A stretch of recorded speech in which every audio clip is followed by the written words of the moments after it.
Wahuzzi, goyangkan pohon kurma itu ya Maryam. Apakah Maryam berpikir, Allah kalau ngasih perintah yang logis deh? Enggak kan? Kan Allah tahu ini pohon kurma dan saya baru ngelahirin, masa disuruh goyang? Enggak.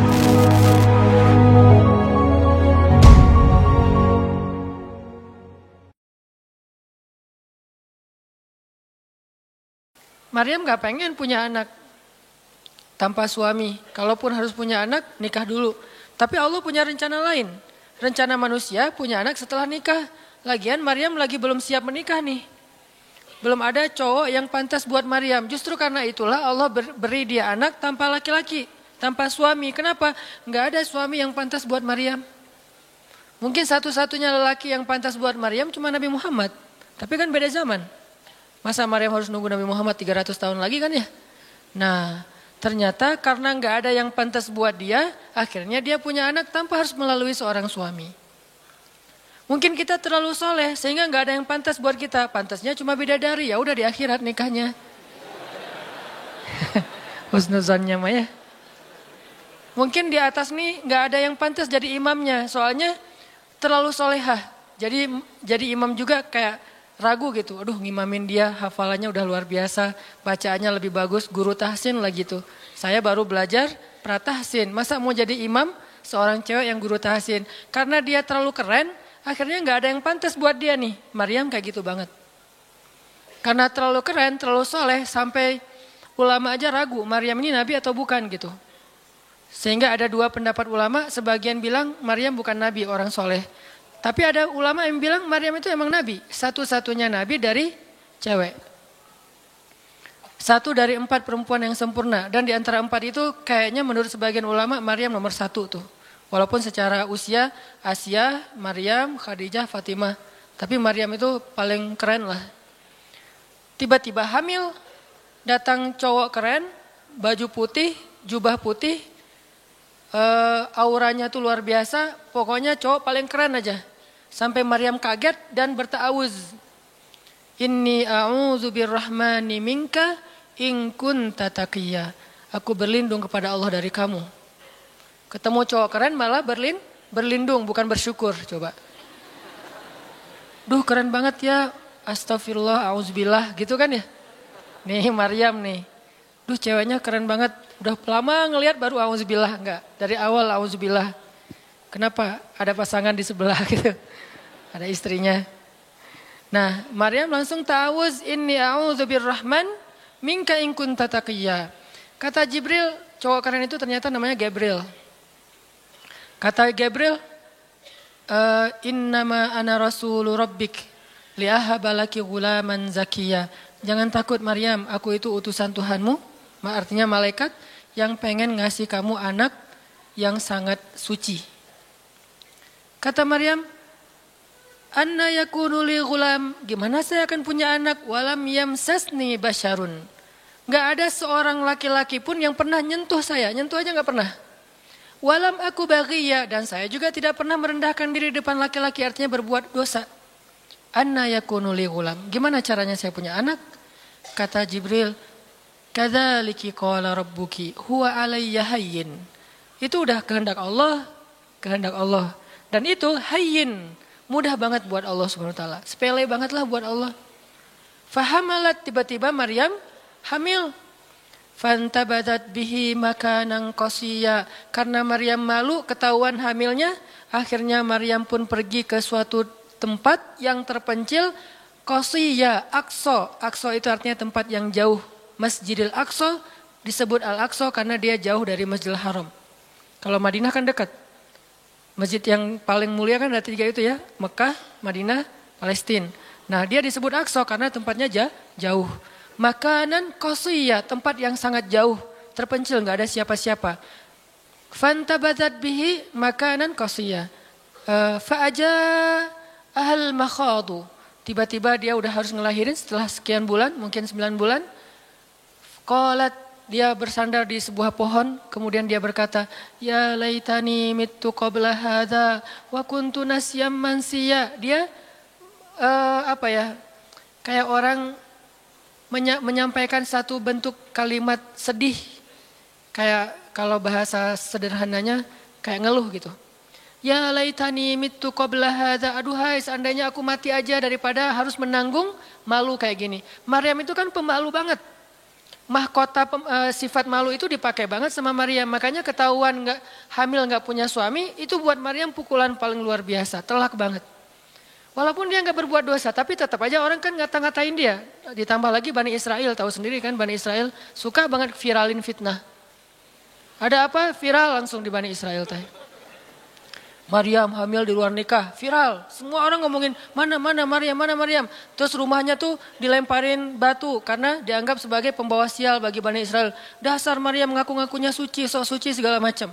Sehingga Maryam bilang, ya laitani mittu qabla hadza. Aduhai seandainya saya mati aja sebelum ini terjadi pada saya. Sehingga saya menjadi orang yang tidak pernah dibicarakan oleh siapapun. Sedih. Berarti pengennya Maryam beda dengan pengennya Allah.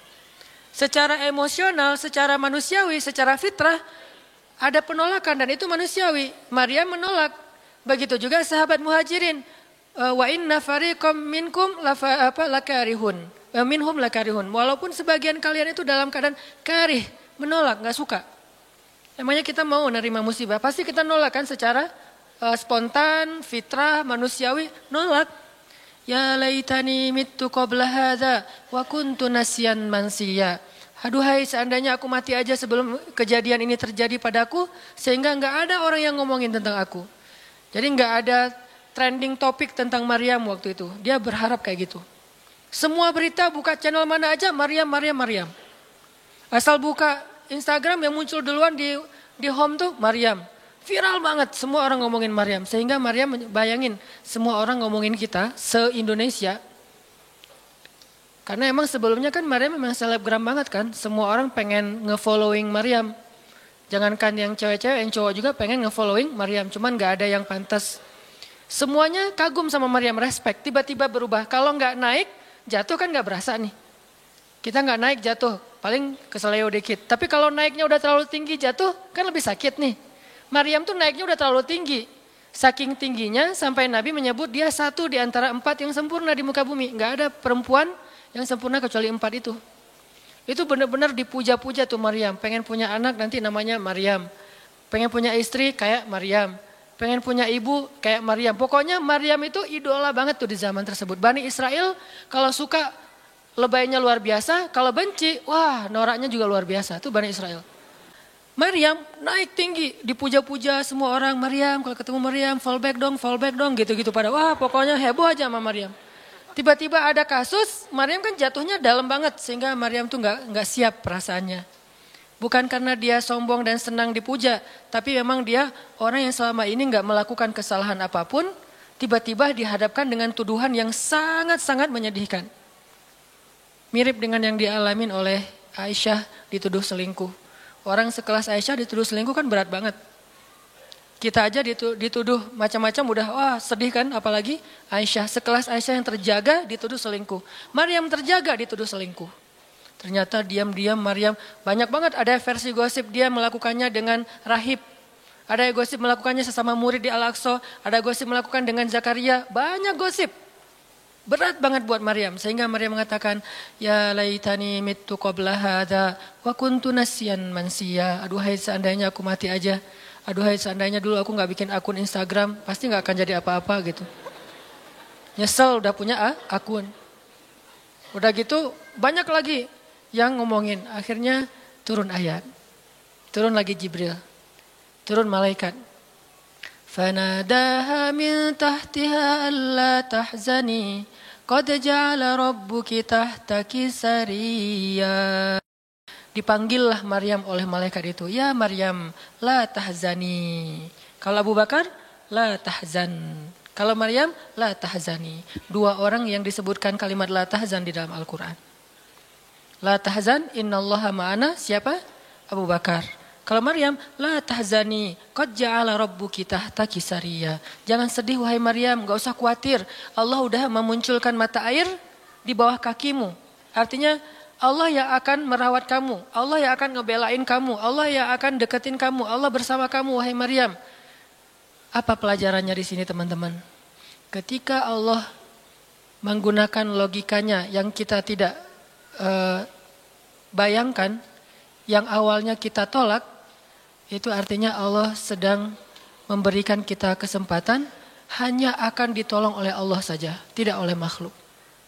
Ketika Allah menempatkan kita dalam satu situasi yang sulit, yang sampai bikin kita kehabisan ide nih gimana cara keluar dari situasi ini, itu berarti Allah lagi ngasih kita kesempatan masuk dalam sebuah situasi yang tidak ada yang bisa nolong kita kecuali Allah. Allah pengen nolong sendiri. Dan pertolongan Allah itu ajaib. Tapi kalau Allah tempatkan kita dalam sebuah situasi yang kita masih berpikir dan menemukan beberapa jalan walaupun belum pasti bisa, berarti kita masih diberikan kesempatan yang nolong kita itu makhluk. Oh minta tolong ke si fulan, minta tolong si fulan. Tapi begitu kita mentok, kenapa ya kok berat banget nih masalah saya? Berarti Allah lagi menempatkan kita di sebuah situasi yang Allah sendiri yang akan menolong kita. Ayub juga kayak gitu. Semua dokter datang habis uang Ayub untuk biaya dokter tapi gak sembuh. Kenapa? Allah gak pengen kesembuhannya dengan cara-cara yang kebayang oleh Ayub. Allah gak pengen kita dapat jodoh dengan cara yang kebayang oleh kita. Reunian, stalking Instagram, salah ngambil kebab. Pokoknya yang kebayang sama kita itu gak akan. Kenapa? Allah pengen ngasih kita cara yang cuman Allah sendiri yang tahu dan itu surprise. Dan itu istimewa banget. Apa itu? Kalau saya tahu berarti bukan surprise kan? Tunggu aja, masing-masing punya rahasia sendiri-sendiri. Dan ini yang bikin kita terus berharap. Sehingga Maryam tiba-tiba ngelihat di bawah kakinya sama Isa udah ada mata air. Minumlah dari mata air itu. Terus kata Allah, wa huzzi ilaiki bijid'in nakhlah tusaqit alaiki rutban janiyya. Ya Maryam, goyangkan pohon kurma yang ada di sebelahmu. Kan dia tadi bersandar di pohon kurma pas ngelahirin. Terus disuruh goyangin tuh pohon kurma. Saya pernah bilang, bayangin gimana seorang perempuan yang baru ngelahirin, yang lagi lemah disuruh goyangin pohon kurma. Pohon kurma itu ukuran diameternya sebesar meja ini nih. Lebih besar daripada diameter pohon kelapa. Bayangin, ngegoyang pohon kurma sebesar ini, seorang perempuan, goyang gak tuh pohon? Gak bakal. Laki-laki aja gak goyang, apalagi sendiri. 10 orang laki-laki aja ngegoyang pohon kurma segede ini, belum tentu goyang. Goyang aja enggak, apalagi sampai ngejatuhin buah kurma. Kalau buah kurma yang udah tua jatuh masih mending, ini yang muda jatuhnya tuh. Berarti kan goyangnya lumayan tuh. Berapa skala Richter ya? Yang muda jatuhnya, rutoban, janiyya, bukan kurma yang tamar, yang udah tua, yang udah emang dihembus juga pakai angin, jatuh enggak.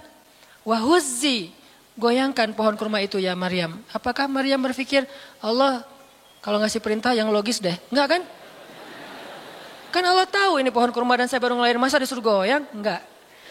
Logika kayak gini, pertanyaan kayak gini enggak muncul dari orang yang udah pasrah banget sama Allah. Yakin kalau Allah yang perintahkan lakukan aja deh. Gak usah tanya gimana nanti hasilnya, itu bagian Allah, bagian kita ngelakuin apa yang Allah perintahin, disebut dengan ikhtiar. Kadang-kadang ikhtiarnya gak nyambung dengan hasil. Tapi Allah suruh, ya udah lakuin aja.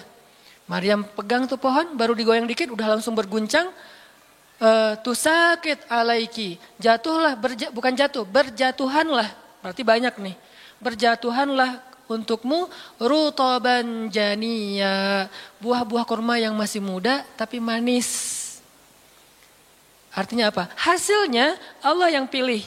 Kurma yang mana yang mau jatuh, dengan rasa apa yang mau jatuh, yang jaraknya sekian dari tempat duduknya yang Maryam yang akan jatuh. Allah yang menentukan hasil, tugasnya Maryam cuma ngegoyangin dong walaupun gak mungkin akan terguncang. Ini iman, belajar iman. Allah yang suruh ya sudah saya lakukan. Allah suruh ikhtiar ya saya ikhtiar, Allah suruh berobat ya saya berobat. Tapi hasilnya Allah yang nentuin kayak gimana caranya. Akhirnya rutoban janiyya berjatuhan. Kata Allah, fakuli washrobi wa qarri aina. Makanlah Maryam, minumlah Maryam dan bersenang hatilah kamu dengan semua ini. Sehingga kata Nabi komen setelah baca ayat ini nih. Nabi komen. Komen Nabi apa? Korma dan manusia itu ada hubungan sejarah. Diciptakan dari jenis tanah yang sama. Jadi pohon-pohon lain itu jenis tanahnya beda. Cuman satu yang mirip dengan manusia jenis tanahnya korma. Sehingga salah satu yang cepat merecovery seorang perempuan yang baru ngelahirin adalah makan rutoban janiyya, korma yang yang muda tapi manis.